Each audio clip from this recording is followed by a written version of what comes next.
Di saat ku tak berdaya, kuasamu yang sempurna. Ketika ku percaya, mujizat itu nyata. Bukan karena kekuatan, namun Roh-Mu ya Tuhan. Ketika ku berdoa, mujizat itu nyata. Puji hormat kemuliaan bagi Allah kita yang kudus. Saudara-saudara, kembali bertemu dengan saya dalam khotbah online GPC Anugerah Bermazmur Minggu 13 Juni 2021. Mari kita berdoa meminta hikmat dan pengertian dari Roh Kudus agar firman Tuhan tidak sia-sia kita dengarkan hari ini. Tuhan Yesus, terima kasih untuk berkat dan anugerah-Mu yang sempurna dalam hidup kami. Terima kasih di hari-hari ini Engkau menyertai kami, memelihara kami, melawat kami, sehingga di dalam kekuatan-Mu kami dapat menjalani kehidupan ini, dan kami bisa meneruskan perjalanan kami. Dan hari ini kami yakin, kami percaya Tuhan akan menjawab doa-doa kami. Terima kasih Bapa, demi nama Yesus kami bersyukur. Haleluya, amin. Saudara-saudara, saya percaya bahwa hari-hari ini adalah hari-hari di mana ada banyak orang sedang ditempa, sedang diuji, dan ada orang-orang yang mungkin gagal dan jatuh, tapi ada orang-orang yang tetap kuat dan terus berdiri mengasihi dan memuliakan Tuhan. Namun apapun kondisinya, saya percaya bahwa Tuhan selalu dan senantiasa ingin menjaga kita. Dan hari ini saya akan sampaikan satu tema firman Tuhan, yakni jangan takut, percaya saja. Ini adalah tema yang menguatkan sekaligus meneguhkan, mengokohkan hati kita untuk tetap berpegang teguh kepada Tuhan yang senantiasa dapat melindungi kita dari berbagai macam hal. Dulu ketika kita menonton film di televisi, seringkali kita bertemu dengan tulisan atau kata-kata the end. Dan saudara-saudara, secara spontanitas ketegangan kita menurun. Mengapa? Karena kita tahu sebentar lagi filmnya sudah habis. Suatu hari papi saya sakit dan masuk ICU. Selama sebulan beliau ada di sana dan saya tidak pernah berhenti berdoa untuk kesembuhannya. Dari malam sampai hampir siang saya ada di sana setiap hari. Suatu kali dokter memanggil saya dan berkata, "Papa Anda ini tidak mati-mati. Yang masuk sini," maksudnya masuk ICU, 1 atau 2 hari meninggal. Tapi Papa Anda tidak mati-mati." Saudara, saya sedikit kesal sebenarnya waktu itu dengan kata-kata dokter yang tidak punya perasaan atau tidak punya rasa kemanusiaan. Dia sedang berbicara dengan putra dari pasien yang sedang sekarat di sana. Bagaimana dia bisa melakukan itu? Tapi itulah yang terjadi. Jam 00 atau 00.45 atau jam 1:15 saya dipanggil suster. Dan suster berkata, "Papa sudah jalan, berdoalah." Saudara, saya waktu dengar itu, saya berdoa semakin sungguh-sungguh. Saya berkata, "Bapak, jikalau boleh, tambahkanlah umurnya, tambahkanlah waktunya, aku masih ingin melihat dia." Tapi Tuhan berkata lain, sudah waktunya. Dan papi saya pulang bertemu dengan Tuhan. Dan saat itu saya tahu, sudah selesai. The end.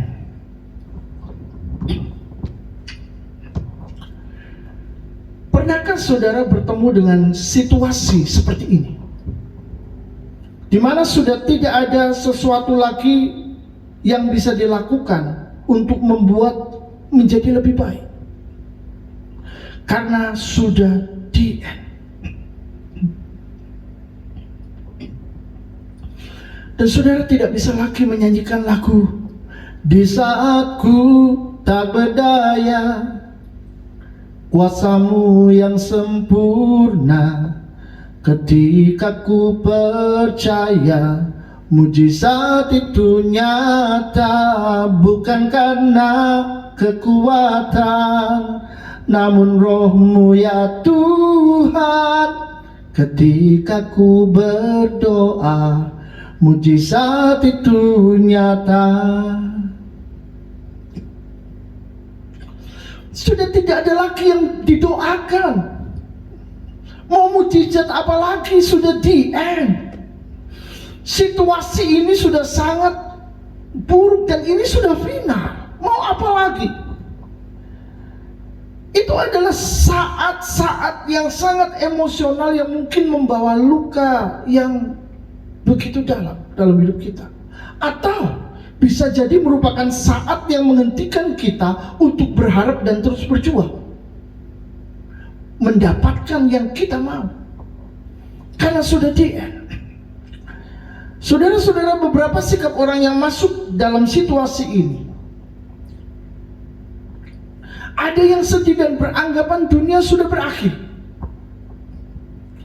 Mereka kecewa, frustasi, depresi akut, dan menghindari lingkungan sosial. Mereka terpukul sangat kuat. Yang kedua, tidak berdamai dengan diri sendiri, menganggap diri sendiri tidak berguna, bodoh, dan sial.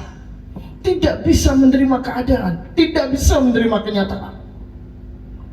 Yang ketiga, kehilangan kontrol diri, tidak peduli dengan segala sesuatu, bertindak tanpa pertimbangan dan akal. Sehingga saudara-saudara, sikapnya di luar membuat orang pusing. Tidak bisa diatur, tidak bisa diberitahu, tidak tahu sopan santun, tidak peduli etika dan budaya. Maunya sendiri. Kenapa? Karena dia sudah merasa hancur hidupnya. Orang-orang seperti ini sudah kehilangan kontrol diri. Lalu ada yang berusaha melupakan, tidak mau berurusan dengan semua yang terkait dengan masalahnya. Dia menjadi begitu sensitif, dia menjadi begitu peka, dia menghindar sejauh-jauhnya. Dia asing di negeri sendiri. Yang terburuk adalah bunuh diri. Tapi juga ada yang bersikap positif, berusaha bangkit kembali sebisa-bisanya, sekuat-kuatnya.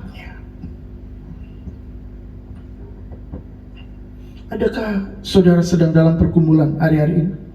Atau orang-orang di sekitar saudara menunjukkan gejala seperti itu? Kita akan coba melihat pandangan baru dalam menyikapi situasi situasi yang berakhir ini. 1 Samuel pasal 2 ayat 16 dan 23. Lalu Daud memohon kepada Allah oleh karena anak itu. Ia berpuasa dengan tekun, dan apabila ia masuk ke dalam, semalam-malaman itu ia berbaring di tanah. Tetapi sekarang ia sudah mati. Mengapa aku harus berpuasa, kata Daud? Dapatkah aku mengembalikannya lagi? Aku yang akan pergi kepadanya, tapi ia tidak akan kembali kepadaku. Saudara-saudara, Daud telah berbuat dosa dan dia memiliki seorang anak. Tuhan menghukumnya sehingga anaknya sakit. Dia berdoa, berpuasa, minta supaya Tuhan menyembuhkannya. Tapi pada akhirnya anak ini mati, dan Daud berhenti meminta dalam doa. Daud berhenti berjuang, berhenti bergumul saat mengetahui doanya tidak dijawab oleh Tuhan. Tetapi dia tidak marah. Dia tidak meninggalkan Tuhan. Justru dia datang sujud menyembah Tuhan. Dia berurap, dia membersihkan diri. Sikap Daud ini menunjukkan penundukan diri seorang raja kepada rajanya yang maha besar dan maha mulia. Ada rasa takut akan Tuhan, ada rasa hormat kepada Tuhan. Saudara-saudara, kelemahan Daud tidak perlu ditiru, tetapi sikap hormatnya kepada Tuhan harus diteladani. Mengapa? Karena dia bersikap demikian ketika ada di situasi di apapun yang terjadi dalam hidup Anda, bahkan saat terpuruk dan kelihatan sudah tidak mungkin lagi diperbaiki, ingatlah, selama masih ada Tuhan, itu belum kiamat.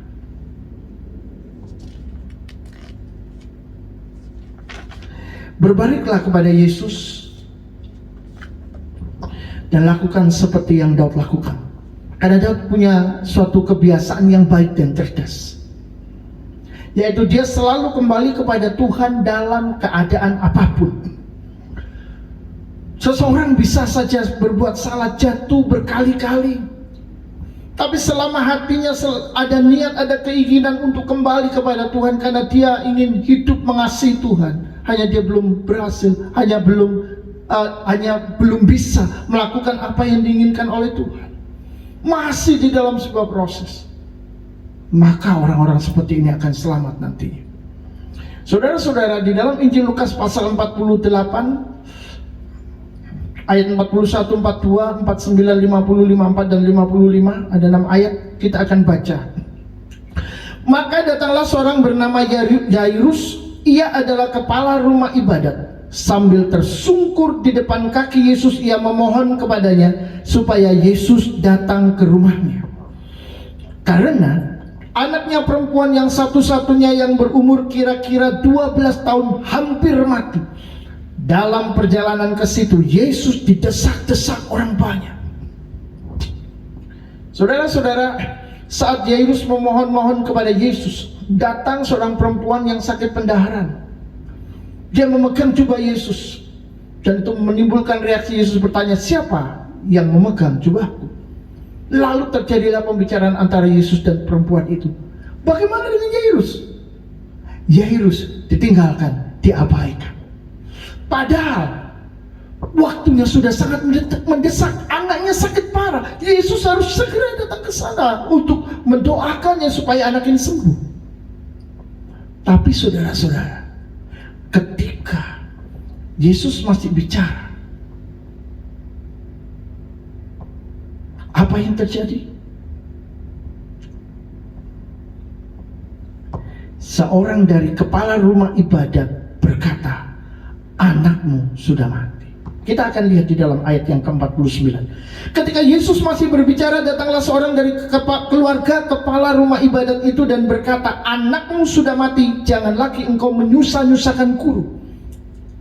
Ayat 50. Tetapi Yesus mendengarnya dan berkata kepada Yairus, jangan takut, percaya saja dan anakmu akan selamat. Lalu Yesus memegang tangan anak itu dan berseru katanya, hai anak, bangunlah. Maka kembalilah roh anak itu dan seketika itu juga ia bangkit berdiri. Lalu Yesus menyuruh mereka memberi anak itu makan. Jadi saudara-saudara, seorang ayah bernama Yairus ini, saudara, benar-benar sedang di dalam pergumulan yang sangat berat. Karena anaknya umur 12 tahun sedang sakit keras, mau mati. Itu sebabnya dia berjuang untuk menemui Yesus di kerumunan orang banyak yang juga punya kebutuhan-kebutuhan yang mungkin hampir sama, hanya berbeda bentuknya. Ia percaya Yesus, saudara. Tapi sayang, Yesus melayani banyak orang dan tidak punya waktu, dan seakan-akan tidak peduli dengan masalahnya. Sampai tiba-tiba ada kabar anaknya sudah meninggal. Jika saudara jadi Yairus, saudara punya anak berumur 12 tahun mau mati, meminta kepada Yesus, tetapi tidak ada tanggapan seakan-akan. Lalu kabar buruknya, di dalam proses ini saudara melihat Tuhan berdiam diri. Lalu keluarga atau orang lain atau kenyataan menunjukkan anak saudara meninggal. Apa reaksi saudara? Hancur? Kecewa karena Tuhan diam? Marah karena Tuhan tidak menjawab? Dan merasa percuma mengandalkan dia? Atau saudara akan meninggalkan dia? Atau saudara tetap setia dan terus berharap kepada Tuhan. Saudara-saudara, apakah yang akan kita lakukan jika keadaan sudah di end dan tidak ada lagi yang bisa dikerjakan? Pernahkah Anda masih mau bertanya, apa yang akan Tuhan mau aku lakukan dalam kondisi seperti ini?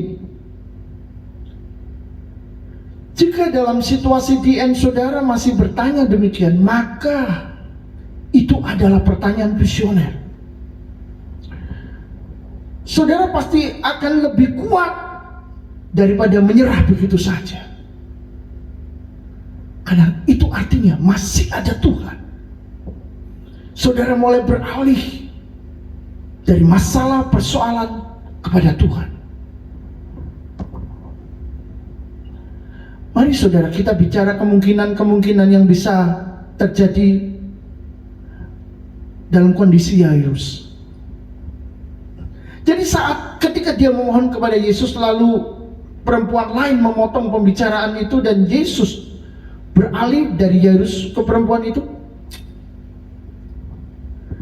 kemungkinan yang bisa terjadi adalah setelah dia tahu anaknya meninggal, anak Yairus tetap meninggal tanpa ada respon dari Yesus. Itu kemungkinan yang pertama, betul? Kemungkinan yang kedua, Yesus hanya menguatkan Yairus atas kematian anaknya. Sudah, tidak apa-apa, tenanglah. Tapi anaknya tetap mati.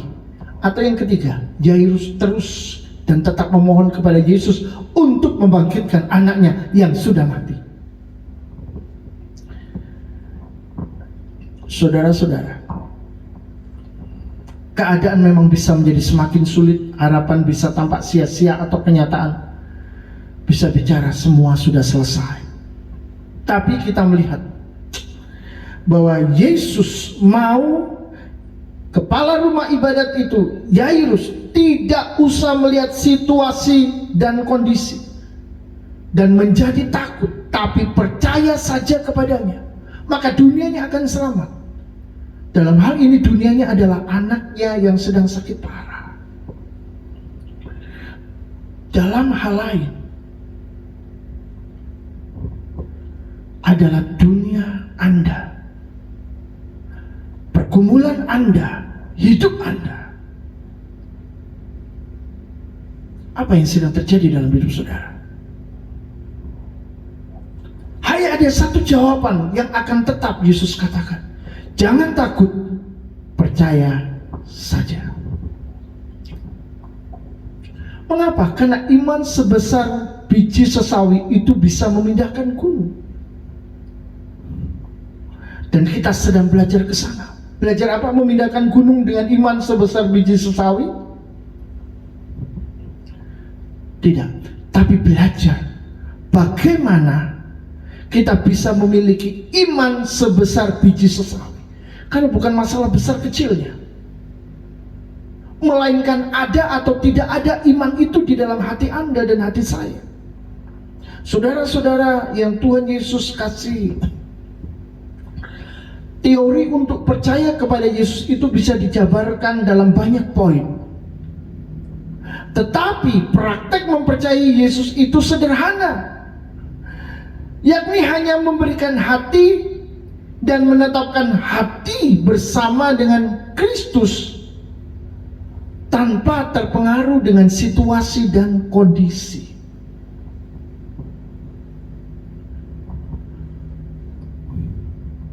Tapi itulah yang kadang tidak mudah, mempercayai Dia apa adanya, dengan sungguh-sungguh menyerahkan hati kita, menaruh hati kita.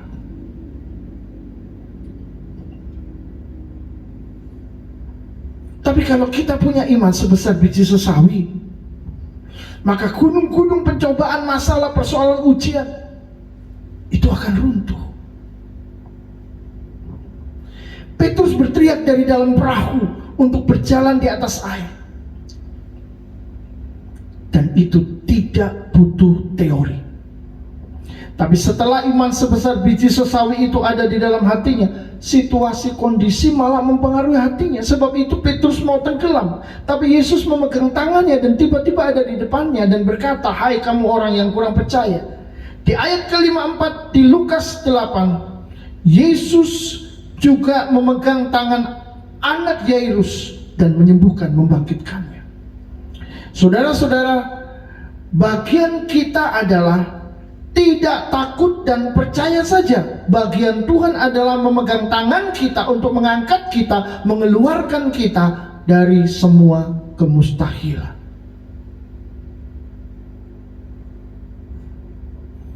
Bagian Dia adalah memegang tangan kita dan menyatakan karyanya yang dahsyat dalam hidup ini. Percayalah. Jika yang kita kumulkan dan doakan berakhir tidak sesuai harapan, bagaimana? Mungkin itu adalah sebuah pertanyaan yang lain. Jawaban untuk itu adalah sama. Jangan takut, percaya saja. Mengapa begitu? Karena apapun hasilnya, jika itu sesuai dengan kehendak Tuhan, maka itu adalah yang terbaik. Kalau kita tidak bisa mengerti sama sekali mengapa Tuhan membiarkan doa dan harapan kita tidak dijawab, padahal itu baik, maka sadarlah akan hal ini. Kita akan lihat di dalam Amsal 25 ayat 2. Kemuliaan Allah ialah merahasiakan sesuatu, tetapi kemuliaan raja-raja ialah menyelidiki sesuatu. Salah satu sifat Tuhan adalah merahasiakan sesuatu yang dianggapnya penting untuk tidak dinyatakan kepada manusia atau umatnya. Itu adalah sifat Tuhan yang mulia. Dan itu adalah termasuk kedaulatan Tuhan yang harus kita hormati dan sujud menyembahnya, tunduk kepada apa yang Ia mau, karena itu adalah kemuliaan Tuhan. Saudara-saudara, mengapa kita tidak boleh takut dan tetap percaya saja jika berurusan dengan Tuhan, termasuk ketika kita masuk dalam situasi Dia? Karena pertama, kita tidak pernah tahu masa depan kita. Kita tidak pernah tahu yang terbaik untuk diri kita sendiri. Kita ini terbatas. Sebaliknya, Tuhan tahu apa yang sedang terjadi dalam hidup kita, bangsa kita, dan segala sesuatu yang ada di sekitar kita.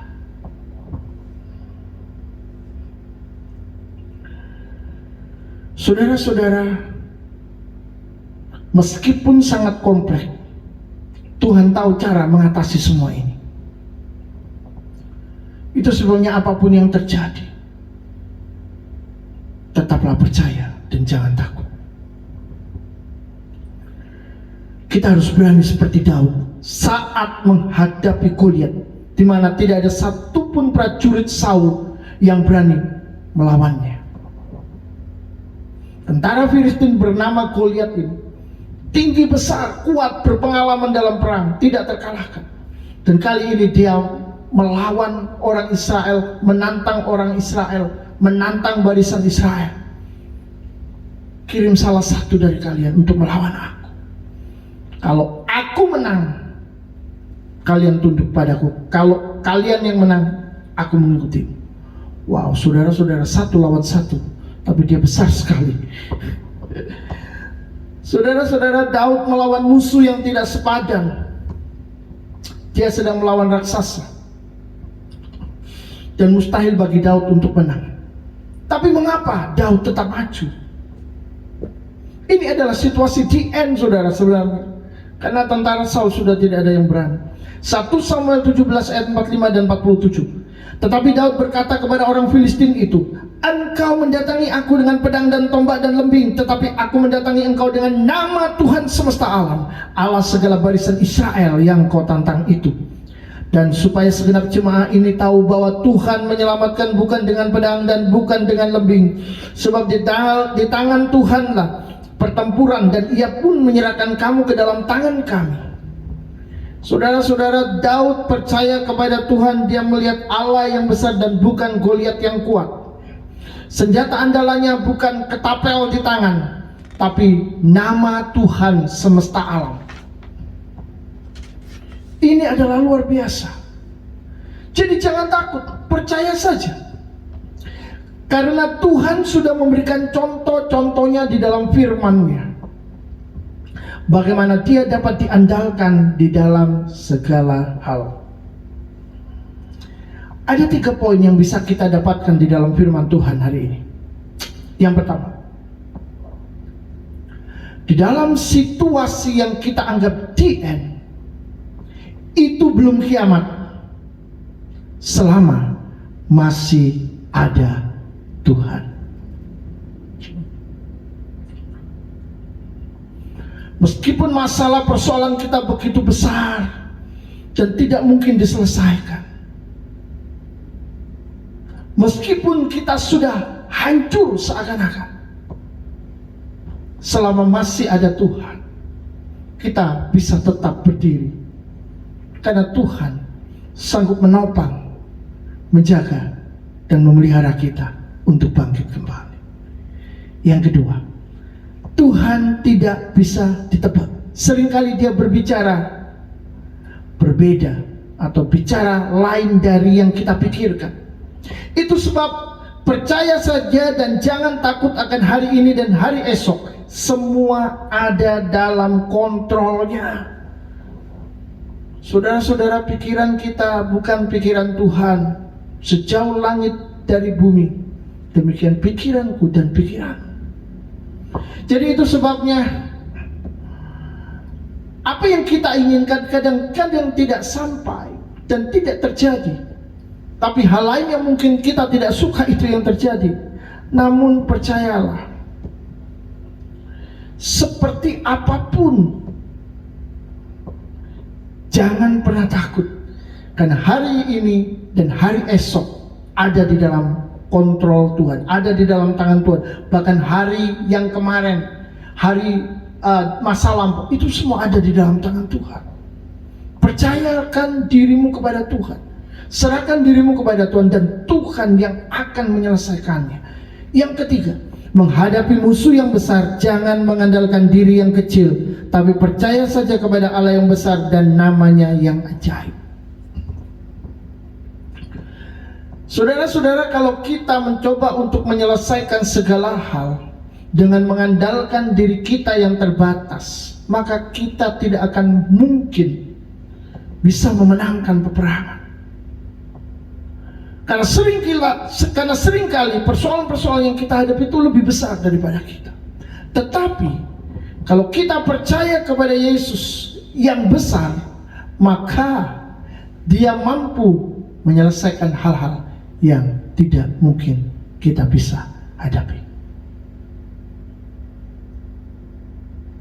Hari ini tangan Tuhan siap menyertai, menjaga, dan memberikan kemenangan asal kita percaya.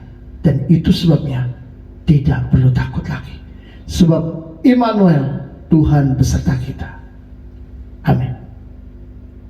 Di saat ku tak berdaya, kuasa-Mu yang sempurna. Ketika ku percaya, mujizat itu nyata. Bukan karena kekuatan, namun Roh-Mu ya Tuhan. Ketika ku